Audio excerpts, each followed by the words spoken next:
जीना नहीं चाहती ना, आप सब पर बोझ बनना चाहती हूँ। मुझे माफ कर देना। मेरे पास अपनी जिंदगी खत्म करने के सिवा कोई चारा नहीं।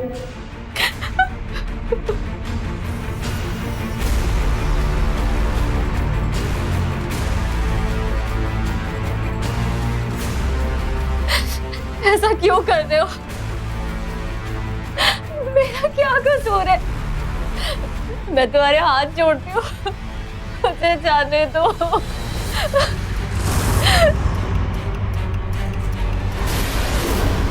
अभी आपने देखा कि चाकू की नोक पर एक महिला से जबरन उसका सुसाइड नोट साइन करवाया गया। हस्ताक्षर के मुताबिक ये महिला निरुपमा थी। और कौन थी निरुपमा? और उसे अपना सुसाइड नोट साइन करने के लिए मजबूर क्यों किया गया? कौन था वो शख्स जो निरुपमा से जबरन ये सब करवा रहा था? और क्यों? निरुपमा की हत्या या फिर तथाकथित आत्महत्या के पीछे राज क्या था? तन्मय, अभी तक बैठे हुए उठो, देर हो रही है।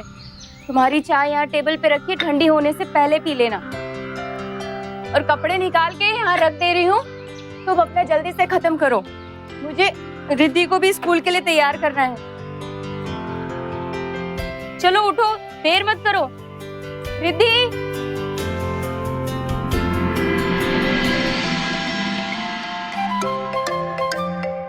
अच्छा जी, तो यहाँ पर आप छुपी बैठी हैं, स्कूल नहीं जाना है? कितनी देर हो गई है? चलो रेडी होना है। मुझे दादी के पास जाना है। दादी कितनी अच्छी है, वो मुझे कभी स्कूल नहीं भेजती। अरे दादी के यहाँ तो हम सिर्फ गर्मी की छुट्टियों में जाते हैं ना। हम लोग नानी के यहाँ दूर है, मुझे दादी के पास जाना। चलो दादी के घर चलते हैं। बेटा, हम लोग नानी के यहाँ इसलिए रहते हैं क्योंकि नानी अकेली रहती है और नानी की तबीयत खराब रहती है। हाँ? तो नानी का ख्याल कौन रखेगा? अनु, नाश्ता लगा।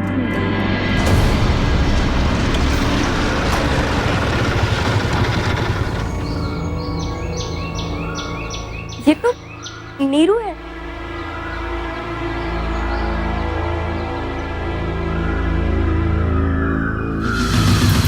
माँ, नीरू आई है। माँ, जीजी। नीरू, क्या हुआ? रो मत। अच्छा, चुप चुप चुप चुप, बिल्कुल चुप। मत रो नीरू। देखो देखो क्या किया उस राक्षस ने मेरे साथ। मैं अब और नहीं रह सकती उसके साथ। जानवरों की तरह मारता है वो मुझे। तू पागल है क्या नीरू? तूने इतनी बड़ी बात अब तक हम लोगों से छुपा के क्यों रखी? क्या बताती जीजी? मुझे लगा था शायद समय के साथ वो मुझे समझने लगेगा, पर नहीं। अब तो हालात बद से बदतर होते जा रहे हैं। कभी कभी तो दिल करता है अपनी जान ले लूं। माँ,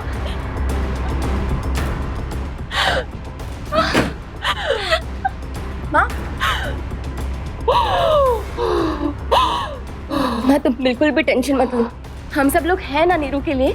मेरी वजह से माँ की भी तबीयत खराब हो गई। वो सही कहता है, मुझे मर जाना चाहिए। मैं किसी लायक नहीं हूँ। बकवास बंद कर, एक थप्पड़ पड़ेगा नहीं तो। हम सब हैं ना। चुप हो जा, चुप।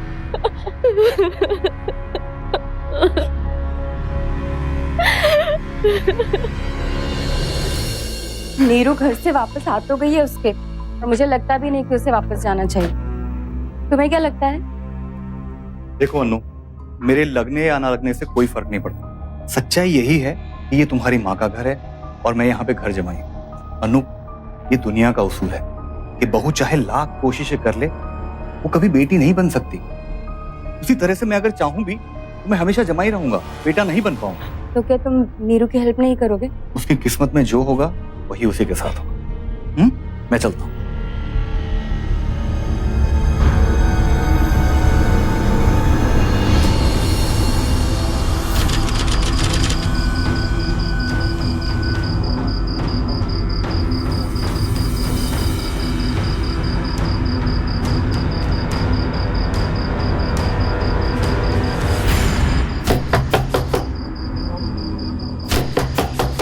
दरवाजा खोल, अरे खोल दरवाजा।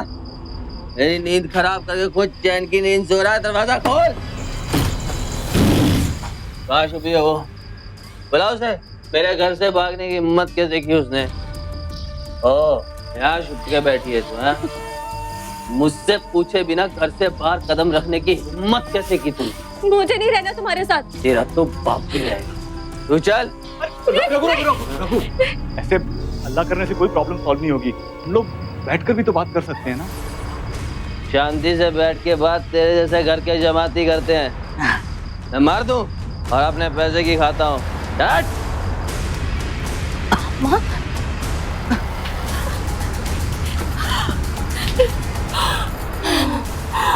अपना ज्ञान अपनी जेब में रख। ये पति पत्नी के बीच की बात है, और अगली बार बीच में बोला तो ज्ञान बांटने के लायक भी नहीं छोड़ूंगा, समझा?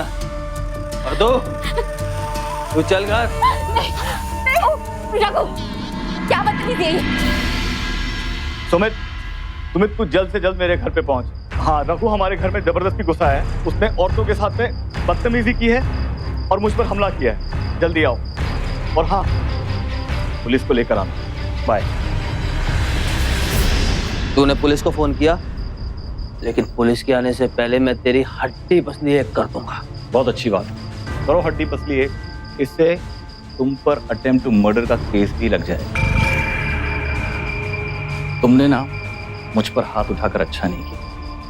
ये सुमित है ना, मेरा दोस्त, वो सिर्फ मेरा दोस्त नहीं है बल्कि एक काबिल वकील भी है, और उसने मुझे कानून के सारे दाव पेच सिखाए। क्या कह रहे थे तुम? मारना है ना, मारो। अभी तो मैं यहां से जा रहा हूं, लेकिन मैं वापस आऊंगा। और तू ये मत सोचना कि तू बच गई, मैं तुझे यहाँ से लेकर जाऊंगा। हाँ। अन्नू, ये क्या हो रहा है मेरी बच्ची के साथ? सब ठीक हो जाएगा, सब ठीक हो जाएगा।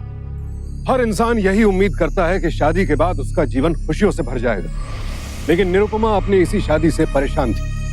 हमारे देश में अक्सर महिलाओं को इस तरह की हिंसा और प्रताड़ना का शिकार होना पड़ता है। एनसीआरबी के आंकड़ों के अनुसार हमारे देश में हर 3 मिनटों में एक महिला के साथ कोई अपराध या ज्यादती होती है। हर 77वें मिनट में एक दहेज हत्या कर दी जाती है, और हर 9वें मिनट में कोई महिला अपने परिवार या पति द्वारा प्रताड़ित की जाती है। और ये तो वो आंकड़े हैं जो दर्ज है। न जाने कितने मामले ऐसे होते हैं जिनकी रिपोर्ट तक नहीं लिख पाई जाती। यानी असल स्थिति इससे भी कहीं ज्यादा भयावह है। हमारे समाज में महिलाएं अक्सर इस तरह के अत्याचार का विरोध नहीं कर पाती हैं, लेकिन निरुपमा भाग्यशाली थी, क्योंकि इस अत्याचार के खिलाफ उसकी माँ और बहन उसके साथ खड़ी थी।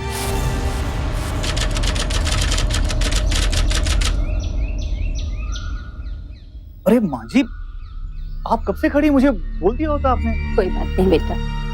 हाँ, तन्मय तुम्हारा वो वकील दोस्त है ना, क्या नाम है उसका? सुमित। हाँ हाँ, वही। मैं चाहती हूँ कि तुम ये कागजात उसको ले जाकर दो। माँ जी, ये काय के कागजात हैं? ये प्रॉपर्टी के पेपर्स हैं बेटा। मैं अपनी सारी प्रॉपर्टी अन्नू और नीरू के बीच में बांट देना चाहती हूँ। वो क्या है कि मुझे भी अपनी जिम्मेदारी से मुक्ति मिल जाएगी, और नीरू को भी लगेगा कि ये घर उसका भी है। तन्मय बेटा, मैं अपनी बच्ची को दोबारा उस राक्षस रघु के पास नहीं भेजना चाहती। मैं चाहती हूँ कि वो हमेशा हमारे साथ रहे, हम उसका हमेशा साथ दें, इसी घर में रहे। वो ये ना समझे कि वो अकेली है। माँ जी, आप बिल्कुल फिक्र मत कीजिए। ये सारे कागजात मैं आज ही जाके उसे दे देता हूँ। मुझे पूरी उम्मीद है वो हमारी मदद जरूर करेगा।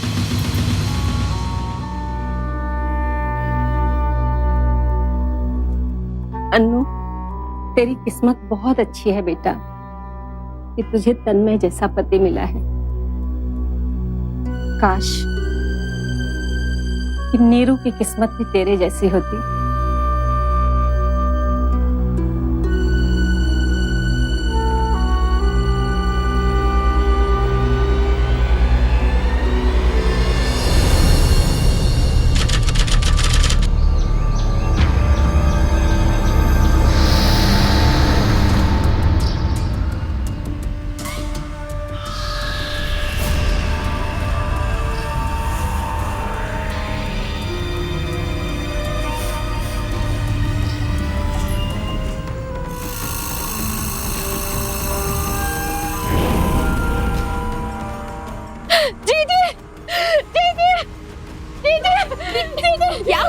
जी जी जी जी, वो आ गया। कौन आ गया?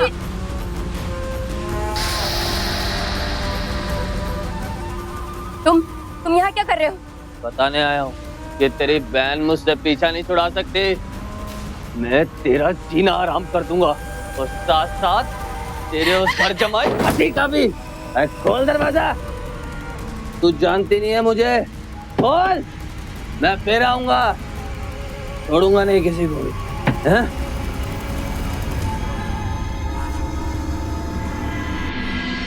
तन्मय जल्दी कीजिए।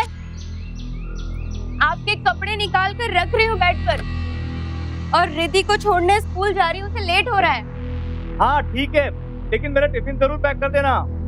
हाँ हाँ, टिफिन पैक कर दूंगी। चलो रिद्धि, चलो चलो चलो, देर हो गई है बहुत। आराम से चलो। नीरू, बेटा दरवाजा ठीक से बंद कर लेना। हाँ, मैं सब्जी लेके आती हूँ। जी माँ।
दे दो। इतना भारी काम मत किया करो माँ, और मेरा साथ रहने का फायदा क्या जब तुम्हें इतना काम करना ही है। नीरू, नीरू बेटा, कहाँ गई है? मैं बोल गई थी दरवाजा बंद करके रखना, दरवाजा भी खुला है, कहीं दिखाई भी नहीं दे रही। ऐसा कर, तू सब्जी रख, मैं देख के आती हूँ उसके कमरे में। अरे बेटा कहाँ है तू? दरवाजा भी खुला छोड़ दिया, जाने क्या कर रही है लड़की। नीरू, नीरू,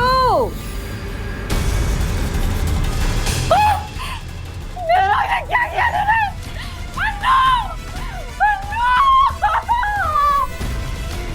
क्या हुआ माँ? माँ नीरू, माँ तू संभाल खुद को, बैठी हूँ।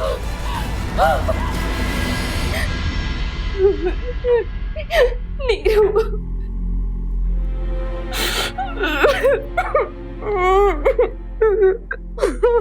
Madam relax please.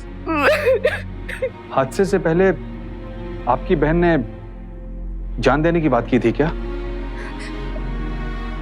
इंस्पेक्टर साहब, नीरू ने एक बार सुसाइड करने की बात की थी, लेकिन बाद में सब ठीक हो गया था। फिर माँ ने भी सारी प्रॉपर्टी हम दोनों बहनों के बीच में बराबर बांटने का फैसला किया हुआ था। पता नहीं अचानक नीरू ने इतना बड़ा फैसला क्यों उठा लिया। देखिए, ये सीधा साधा सुसाइड केस है। हमें ये सुसाइड नोट मिला है, उन्होंने यहाँ पे अपना नाम लिखकर साइन भी किया है। निरुपमा, ये देखिए।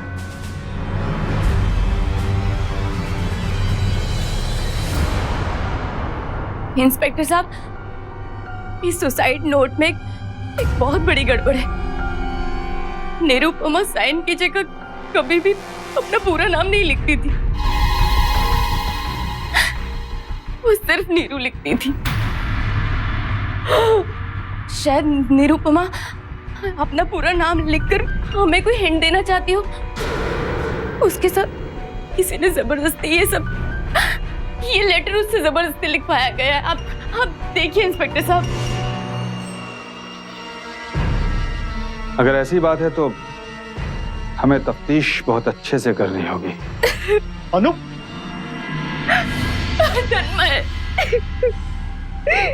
तन्मय नीरू चली गई। सब कुछ जरूर उस रघु की वजह से हुआ है। न वो इस कदर उसे परेशान करता और न वो ऐसा कदम उठाती। अनु, तुम संभालो अपने आप को।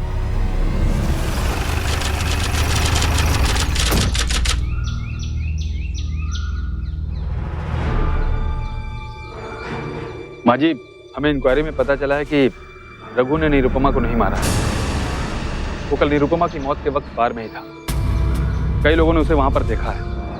और कोई है जिस पर आपको शक हो? नहीं इंस्पेक्टर साहब, मुझे तो बस रघु पर ही शक था। ऐसा कोई हो सकता है जिसके पास निरुपमा को मारने का मोटिव हो, मतलब निरुपमा की मौत से फायदा हो? ऐसा कोई नहीं है, बल्कि मैं तो अपनी सारी जायदाद अपनी दोनों बेटियों के बीच में बांटना चाहती थी। यानी कि आपकी बड़ी बेटी अनुपमा को निरुपमा की मौत से फायदा हो सकता था। ये क्या कह रहे हैं आप? अन्नू ऐसी नहीं है, ये तो बहुत प्यार करती थी नीरू को। माफ कीजिएगा माँ जी, हमें पूछताछ में ऐसी बातें करनी होती।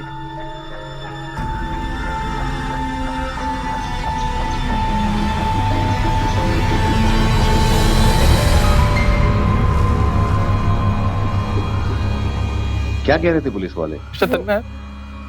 जिस वक्त निरुपमा की मौत हुई थी उस वक्त आप कहाँ थे? इंस्पेक्टर साहब, ये सवाल आप मुझसे क्यों पूछ रहे हैं? ये हमारा काम है। मतलब मैं नीरू को क्यों मारूंगा? प्रॉपर्टी का मोटिव हो सकता है। जायदाद दोनों बहनों में बट रही है, हो सकता है ये बात आपको पसंद ना आई हो। इंस्पेक्टर साहब, मैं यहाँ सिर्फ अपनी मदर इन लॉ की देखरेख के लिए रहता हूँ। उनकी जायदाद से मेरा कोई लेना देना नहीं। लेकिन आपकी पत्नी अनुपमा का है, कानूनी तौर पर, जिस पर आपका भी हक है। खैर, आप इन सारी बातों को छोड़िए। आपने हमें अभी तक ये नहीं बताया कि निरुपमा की मौत के वक्त आप कहाँ थे? इंस्पेक्टर साहब, अब आपके सारे सवालों का जवाब मैं तब दूंगा जब मेरा वकील यहाँ पे आएगा। जब तक वो यहाँ नहीं आता, मैं आपके कोई सवालों का जवाब नहीं दूंगा। इंतजार कर लेते। Excuse me. सुमित, हाँ तुम जल्द से यहाँ आ जाओ। हाँ मिस्टर तन्मय, अब तो आपके वकील भी आ गए हैं। अब आप हमें बताइए कि निरुपमा की मौत के वक्त आप ऑफिस में नहीं थे तो फिर कहाँ पर थे? दरअसल मैं एक मेडिटेशन कैंप के लिए गया हुआ था, और मेडिटेशन कैंप में अक्सर इंसान अकेला जाता है। मैं 10-15 लोगों के साथ नहीं गया था कि आपको पुख्ता सबूत या गवाह दे सकूं। Meditation camp? मगर किस लिए? नीरू और उसके परिवार के साथ जो कुछ भी हो रहा था, उसकी वजह से हमारे घर में बहुत ज्यादा तनाव था, बहुत नेगेटिव एनर्जी थी। और अक्सर ऐसी नेगेटिव एनर्जी को भगाने के लिए मैं मेडिटेशन करता हूँ, मेडिटेशन कैंप जाता हूँ। इनके पास ना ही कोई गवाह है और ना ही कोई पुख्ता सबूत जो ये बात साबित कर सके कि निरुपमा की मौत के वक्त ये घर पर मौजूद नहीं थे। इसलिए शक के बिना पर हमें इन्हें गिरफ्तार करना होगा। चलिए। एक मिनट इंस्पेक्टर साहब, आप ये मेरे पति पर कैसे इल्जाम लगा रहे हैं? मैं अपने पति को अच्छी तरीके से जानती हूँ, वो ऐसा कुछ भी नहीं कर सकते। मैडम प्लीज, हमें अपना काम करने दीजिए प्लीज। ले चलो। तन्मय, तन्मय, तन्मय, तुम बिल्कुल भी चिंता मत करना। मुझे पता है तुमने ऐसा कुछ नहीं किया है। हम तुम्हें बहुत जल्दी वहां से बाहर निकाल लेंगे।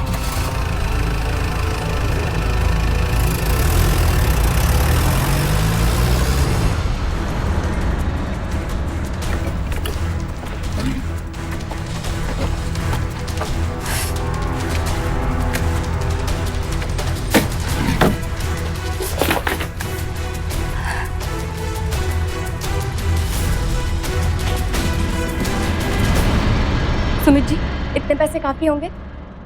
हाँ, और भाभी जी आप चिंता मत कीजिए, तन्मय को ज्यादा देर जेल में नहीं रहने दूंगा। मैं जल्दी ही इसे छुड़ा लूँ। चलता हूँ आज।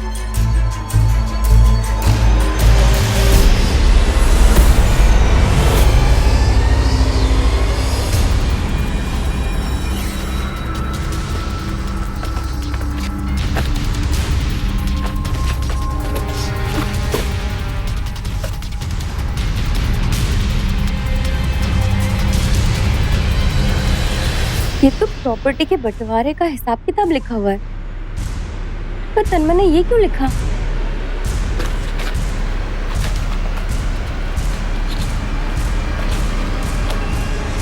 तो प्रॉपर्टी के पेपर्स हैं, माँ ने सुमित को देने के लिए दिए थे। ये भी अब तक यही है।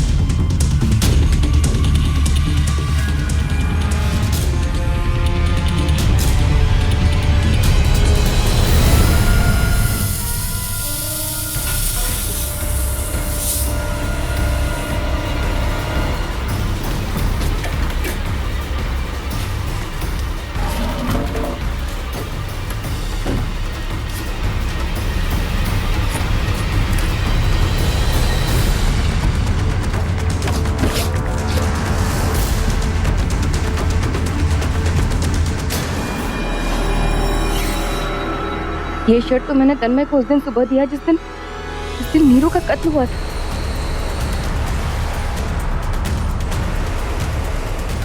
ये बटन तो वहीं से टूटा है जहां तन्मय के सीने पे मैंने खरोच देखी थी।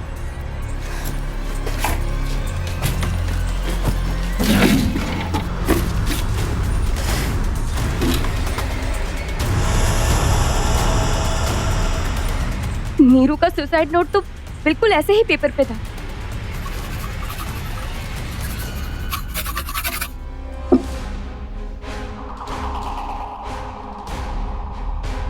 ये देखिए,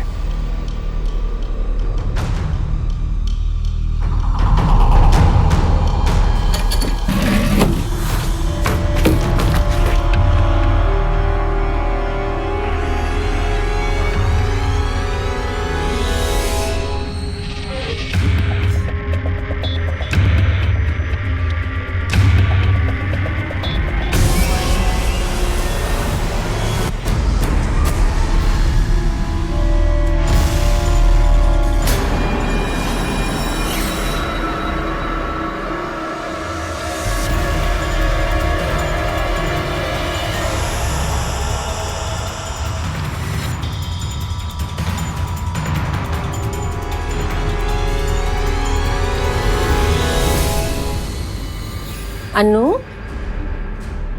हाँ क्या हुआ बेटा? देखो मम्मी पापा आ गए।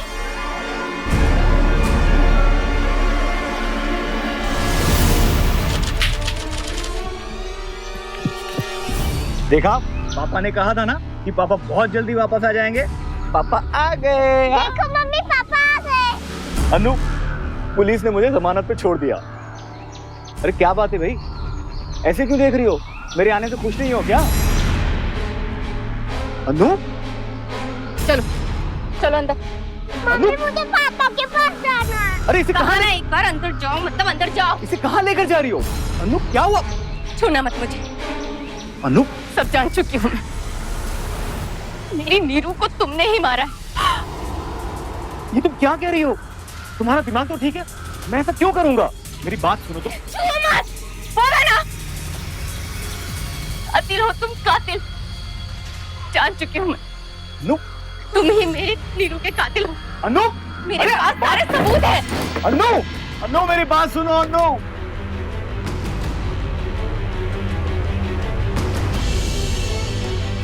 हेलो इंस्पेक्टर साहब जी, मैं अनुपमा बोल रही हूँ जी। वो मेरे पति तन्मय, वो ही मेरी बहन के कातिल है और इसके सारे सबूत हैं मेरे पास। आप जल्दी से यहाँ आ जाइए। वक्त और इंसान की फितरत कब करवट बदल ले कोई भी नहीं जानता। तन्मय का भयानक रूप जिस तरह से अनुपमा के सामने आया, उसकी रूह कांप उठी। जाहिर है किसी भी औरत के लिए यह एहसास बेहद डरावना होगा कि जिस पति को वो दुनिया का सबसे बेहतर इंसान समझ रही थी, वो तो दरअसल एक हत्यारा है। अब अनुपमा के सामने बस एक ही लक्ष्य था, अपने परिवार को इस बेरहम और शातिर खूनी के हाथों से बचाना और उसे सजा दिलवाना। हालांकि अपने ही पति के खिलाफ खड़ा होना अनुपमा के लिए आसान नहीं था, लेकिन अपनी बहन के हत्यारे को वो किसी भी सूरत में बख्शना नहीं चाहती। इंस्पेक्टर साहब, तन्मय को गिरफ्तार कर लीजिए। यही मेरी बहन नीरू के कातिल है। इंस्पेक्टर साहब, मेरी कुछ समझ में नहीं आ रहा है कि मेरी बीवी क्या बोल रही है। इंस्पेक्टर साहब, मैं सारे वो सबूत लेकर आती हूँ आपके सामने, जिससे कि साफ साबित होगा कि मेरी बहन नीरू का कत्ल तन्मय ने ही किया है।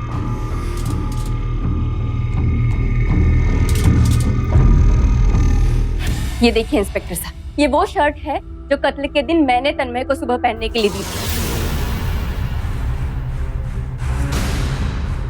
लेकिन जब ये लौटे शाम को, तो इन्होंने कोई और ही शर्ट पहनी हुई थी। तन्मय। जबकि ये सुबह जल्दी निकल गए थे और आए भी सबके घर लौटने के बाद ही। तो फिर इन्हें शर्ट बदलने का वक्त कब मिला? जब मैंने इस शर्ट को ढूंढा तो ये मुझे हमारी कबर्ड में मिली और मैंने इसे जब ध्यान से देखा तो इसका ये बटन टूटा हुआ था और उस जगह से वो ऐसी फटी हुई थी जैसे किसी से झगड़ा हुआ, झड़प हुई हो, जिसकी वजह से तुम्हें ये खरोच भी लगी। अनु, जब तुमने मुझे ये शर्ट दी है पहले से फटी हुई थी, इसलिए मैं दूसरी शर्ट पहन के चला गया। और जहां तक ये खरोंच का सवाल है, ये मुझे रिद्धि से खेलते समय लगी है। इतना झूठ बोलोगे तन्वी? ये बटन इसी शर्ट का है, तो फिर ये नीरू के कमरे में कैसे पहुंचा? अनु, ये तुम क्या बोले जा रही हो? तुम भी जानती हो कि हम लोग यहाँ रहने के लिए इसलिए आए कि माँ जी की तबीयत खराब रहती है और हम उनकी देखभाल कर सकें, वरना मुझे इनकी प्रॉपर्टी का कोई लालच नहीं है। Oh really Tanvi? अगर तुम्हें प्रॉपर्टी का कोई लालच नहीं, प्रॉपर्टी के बंटवारे का हिसाब करके क्यों रखा हुआ है? हाँ? अनु, तुम्हारे सामने माँ जी ने प्रॉपर्टी के बंटवारे का जिम्मा मुझे दिया था और ये हिसाब किताब में सुमित की मदद के लिए कर रहा था। अच्छा, तो फिर ये राइटिंग पैड जिसके सेम कागज पर नीरू का सुसाइड नोट लिखा हुआ था, ये तुम्हारे पास कैसे पहुंचा? ये ग्लव्स ये तुम्हारी कबर्ड में क्या कर रहे थे? ये सब कहां से आए? जवाब दो मुझे। तुम भी अच्छी तरह से जानती हो कि उस पानी वाले पंप को रिपेयर करने के लिए मैं इन ग्लव्स का इस्तेमाल करता हूँ। और जहां तक पैड का सवाल है, ये मुझे गिरा मिला तो मैंने इसे सही जगह पे रख दिया। भाभी जी, अब कोई बिखरा हुआ सामान सही जगह रख दे तो वो कातिल कैसे हो गए? बिल्कुल, मेरा यकीन करो, मैंने खून नहीं किया है। इंस्पेक्टर साहब ये झूठ बोल रहे हैं। बस अनु, बहुत हो गया। अगर मैंने खून किया है तो उसे साबित करो। करो साबित। इंस्पेक्टर साहब, आप इन्हें गिरफ्तार कर लीजिए, इन्होंने मेरी बहन का खून किया है। देखिए अनुपमा जी, ना इन्होंने आप पर हमला किया है, ना ही किसी तरह की कोई धमकी दी है। हम जब यहाँ पर आए तो ये परेशान से बाहर खड़े हुए थे कि आप इन्हें अंदर नहीं आने दे रही हैं। ये बेल पर छूटे हैं अभी अभी, और मैं कानूनन इन्हें गिरफ्तार नहीं कर सकता हूँ। और रहे ये सबूत, तो इनसे सिर्फ शक होता है, पक्का कुछ भी साबित नहीं होता है। हम एविडेंस की जांच करेंगे और कोर्ट का फैसला आने तक ये यहीं पर इसी घर में रहेंगे। चले।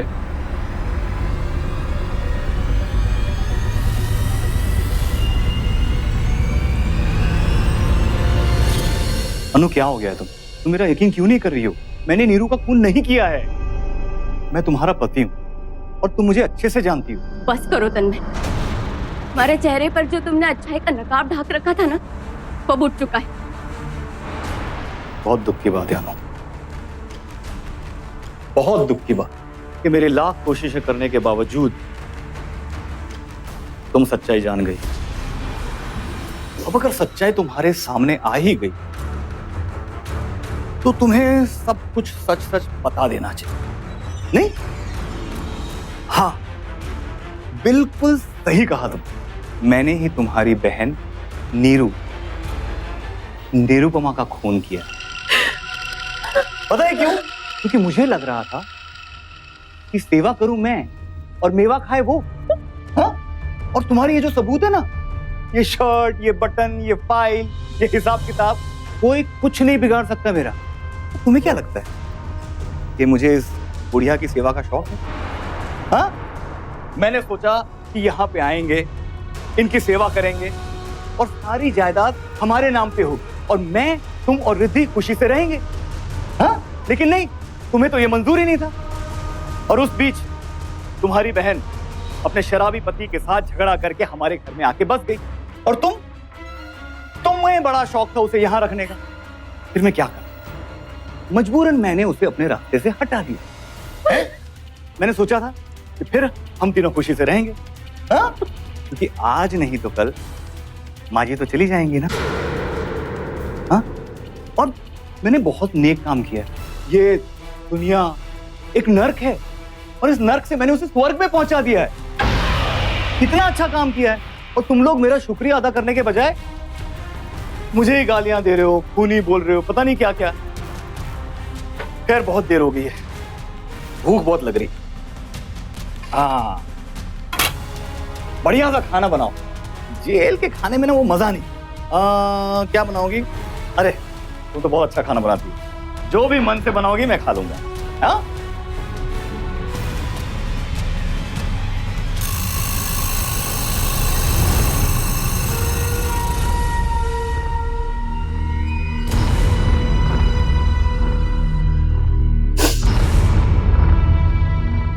सुना नहीं तुमने मैंने क्या कहा? खाना बनाओ मेरे लिए, खाना।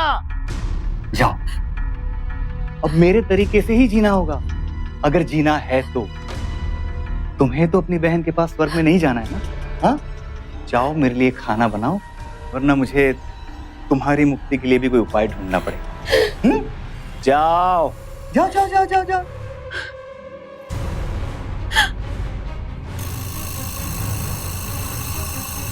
एक सीधी साधी मासूम औरत जिसने अपने पति को हमेशा एक बेहद अच्छा इंसान समझा, उसके सामने ये राज खुला कि उसका पति एक मुजरिम है, और मुजरिम भी ऐसा जिसके सामने कानून का हथियार कारगर साबित नहीं हो सकता, क्योंकि तन्मय खुद कानून की अच्छी खासी जानकारी रखता था। एक अपराधी ने कानून को अपना हथियार बना लिया था।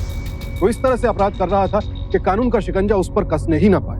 लालच में तन्मय इस कदर अंधा हो चुका था कि उसने अपनी ही पत्नी की बहन की जान ले ली, और जब अनुपमा को यह राज पता चला तो उसने उसे भी अपने जाल में फंसा लिया। तन्मय अब एक ऐसा जानवर बन चुका था जो अपने मकसद के लिए किसी भी हद तक गिर सकता था।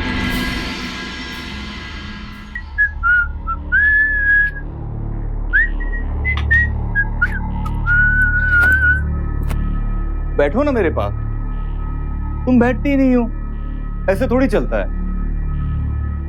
चाय लाइयो। Very good. अब हम इसमें एक बहुत कमाल की चीज है। हाँ ये देखो, ये देखो, थोड़ा सा ये लिया और ढक्कन बंद कर दिया। ये क्या है? ये क्या किया तुमने?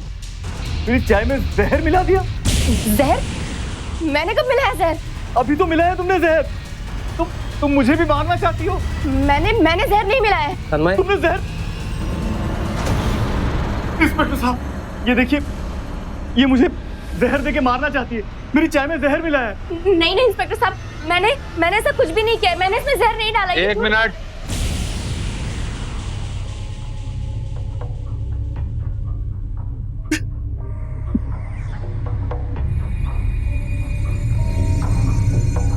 भरत, इस चाय को लैब में टेस्ट करने के लिए भेज दो। चेक करवाओ कि इसमें जहर है या नहीं। और सुनो, तुम लोग इस घर की तलाशी लो। देखो कहीं पे जहर की शीशी या बोतल मिले तो मुझे ला कर देना। बहुत बहुत शुक्रिया आपका, आप सही समय पे आ गए, वरना पता नहीं ये क्या करती। हमारा अच्छा भरा पूरा परिवार जाने किसकी नजर लग गई, किसकी नजर। तन्मय, संभाल अपने आप को। कैसे संभालूं मैं अपने आप को जब मेरी ही बीवी मुझे मारना चाहती। पहले इसने अपनी बहन को मारा, फिर उसका इल्जाम मुझ पर लगाने की कोशिश की। जब कामयाब नहीं हुई तो मुझे जहर देके मारने की कोशिश की। संभाल तन्मय।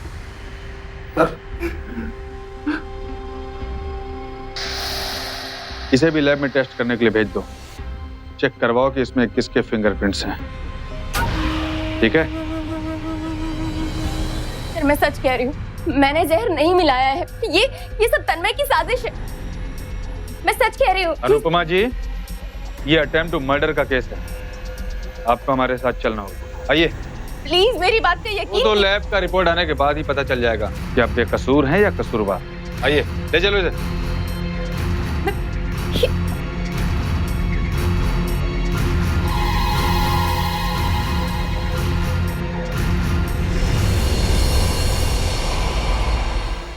नमस्ते माँ जी, मुझे बहुत सहानुभूति है आपसे। आखिर जिसकी दोनों बेटियां उसके पास न हो, उसका क्या हाल होगा। कसूरवार मैं ही हूं। एक बेटी को मैंने ऊपर पहुंचा दिया और दूसरी को जेल पहुंचा दिया। मैं इतना ही चाहता हूं कि आप इस पर साइन कर दें, वरना जो आपकी नातिन है उसे भी मुझे मजबूरन अपनी मौसी के पास पहुंचाना पड़ेगा। आप साइन कर दीजिए, मैं यहाँ पे। सही कह रहा है तूने मुझसे मेरे जीने के दोनों सहारे छीन लिए। अब इस प्रॉपर्टी का मेरे लिए कोई मतलब नहीं। लेकिन ये जायदाद तुझे भी नहीं मिलेगी। जानता है क्यों?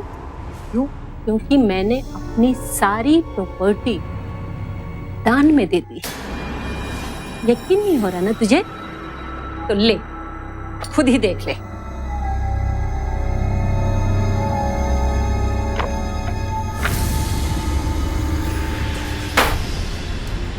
बढ़िया। तू शायद भूल रही है कि रिद्धि अभी भी इसी घर में है और उसे ऊपर पहुंचाने में मुझे ज्यादा देर नहीं लगी। ये उसकी किस्मत है। तू रुक, मैं जब रिद्धि को लाकर तेरे सामने मारूंगा, खत्म करूंगा ना, तब तुझे समझ में आएगा। रुक, रिद्धि, रिद्धि, रिद्धि, बेटा रिद्धि,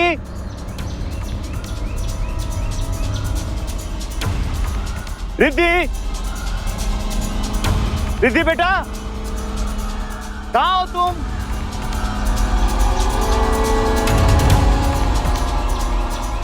रिद्धि, कहाँ है? रिद्धि कहाँ है? नहीं पता मुझे।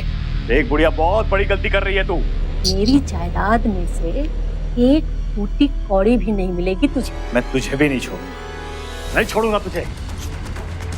बहुत मेहनत की है मैंने इस दौलत को पाने के लिए। तुझे भी मैं अपनी बेटी के पास पहुंचा दूंगा। अगर मुझे नहीं मिलेगी ना ये, तो किसी को नहीं मिलेगी। क्या हिलना मत तन्मय। छोड़ो मुझे।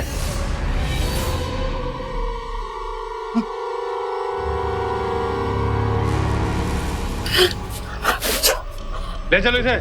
आप ठीक नहीं कर रहे इंस्पेक्टर। चुप, चल।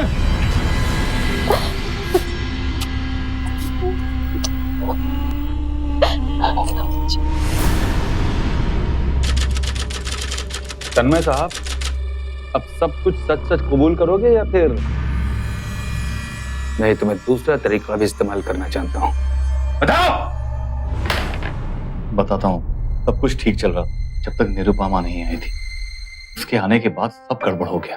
एक दिन तो इन्होंने फैसला कर लिया कि ये अपनी जायदाद दोनों बेटियों के बीच में आधी आधी बांट देंगे। मैं इस घर में घर जमाई बनकर आया ही इसलिए था कि एक न एक दिन ये सारी जायदाद मेरी हो।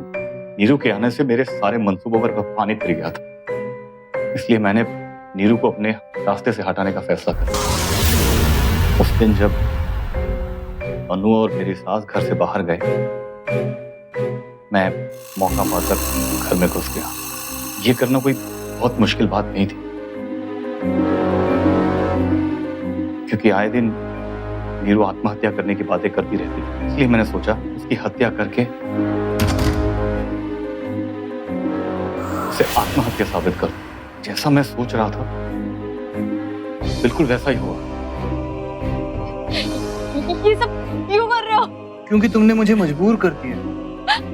जिस घर में मैं कुत्ता बन के रह रहा हूं, इस लालच में कि एक दिन इस घर की सारी जायदाद मुझे मिलेगी, वो तो हो नहीं रहा। तो अब ये करना पड़ेगा ना। आप मुझे मार दोगे जिया जी? मारूंगा नहीं, मैं तो तुम्हें मुक्त करूं।